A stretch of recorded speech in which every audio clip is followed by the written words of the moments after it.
In this video, I'm going to make benchwork that comprises of 2 levels so that I can run my HO or 00 scale railway on the bottom level and put my N scale modules on the top level.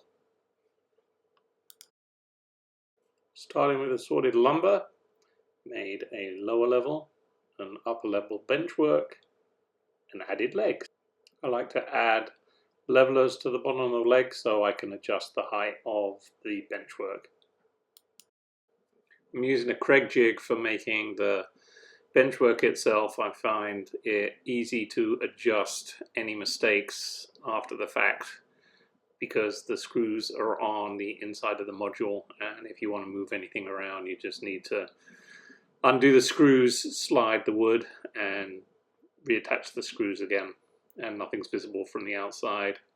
I'm going to cover the modules with a thin ply just so that essentially I'm making table surfaces, and then the modules can sit on top of these and I can swap them in and out over time and yet still have a nice level surface.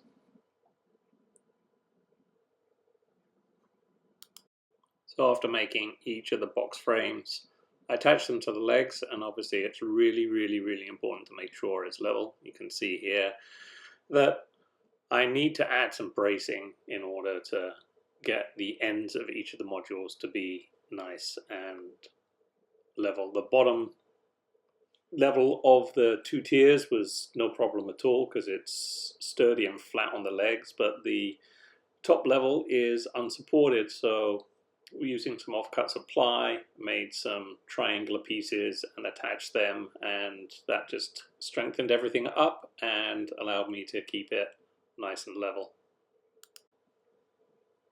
And this allowed me to create 2 12-foot long pieces of benchwork that you will see in upcoming videos with modules placed on top.